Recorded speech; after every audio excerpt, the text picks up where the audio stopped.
Hi, I'm Brian Arnoff from CapMac. Today we're making mac and cheese with pancetta. Over here I have all my ingredients. We have a little butter, flour, we have our pancetta, we have two kinds of cheeses here, fontina and cheddar, a little onions, a little bit of our house seasoning blend, some panko, and some Dijon. We're going to start off by putting our heat on about medium and adding our butter to the pot. While that butter is melting, we could talk a little bit about pancetta. Pancetta is it's similar to bacon. It's pork belly that's been rolled and cured, but not smoked, which really is what separates it apart. It's typically seasoned with black pepper, rosemary, and other traditional Italian herbs. So we have some here that we're just going to add to the pot to start rendering. And I'm going to cut this piece up for you. You want to cut it up in about 1/4 inch cubes. It's going to render down, and it'll be a little crispy and a little chewy in your mac and cheese. Next, we want to grate up our cheese here for the mac and cheese. We have our cheddar. This is a 2-year aged cheddar from Vermont. The aging really gives it a lot of sharpness and brings a big depth of flavor to the dish. Next, we have our fontina cheese. This is a little bit of a softer cheese from Italy. It's traditionally made in the northern mountainous regions of Italy. We have about a total of 16 ounces of cheese here, and that looks like it should be good. So there's all of our cheese. Our pancetta has begun to render. We want to give this a little stir. Everything's looking real good in there. We're going to add a little onion in here. It adds a little aromatic quality to the dish and a little bit of depth of flavor.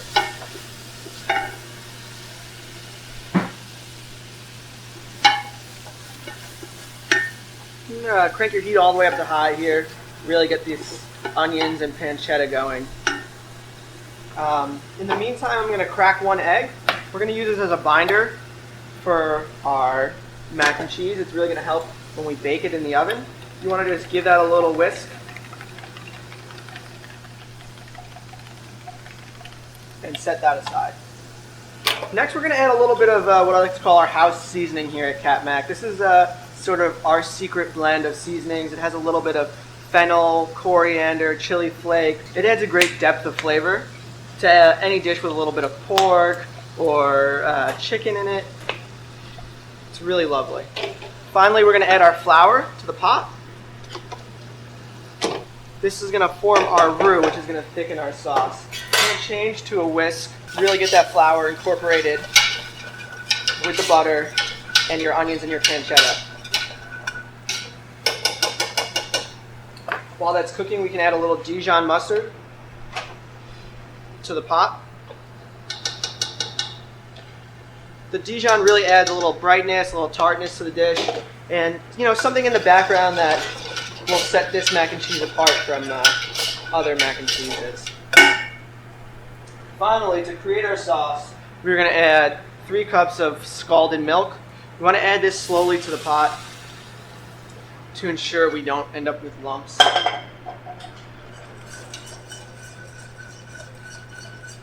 We're going to whisk pretty vigorously here. As you can see, it's already steaming and boiling nicely. It's going to thicken pretty quickly. You want to make sure that you're really scraping all the bits off the bottom of the pot. In French cooking, they call that the fond. It's really where your flavor has developed from all that pancetta rendering down. Next, we want to add our macaroni. Here we have about a 1/2 pound of cooked elbows. That goes right into the pot. Give that a quick stir. And then we're going to add our cheese in about 2 additions. You always want to add your cheese a little bit at a time so that not to break your sauce and give each round of cheese time to melt properly. You can see there that cheese is melting down beautifully. And you grab the rest of our cheese, sprinkling it in. While this cheese is melting, take some time to season our dish. We have a little kosher salt here, and we have a little bit of freshly cracked black pepper. It's always important to make sure you season your food well. After we give that a little stir, we're going to give it a quick taste and make sure that our seasonings are right on. Oh, it's delicious. You can taste the pancetta, the fontina, the cheddar. It's all blended together really nicely. Lastly, we're going to turn the heat off. We're going to incorporate our 1 beaten egg. This is going to be, again, the binder that really holds our entire dish together. So now that we got that all stirred together, we're going to plate it up into our pre-sprayed pan.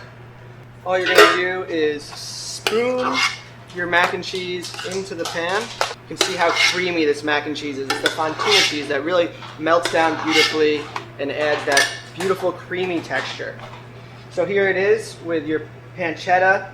We're going to add a little bit of panko breadcrumbs just for a crisp texture on top. We're going to pop this in a 350-degree oven for about 25 minutes, allow it to brown up on top, get bubbly and delicious, and then we'll be back with the final product.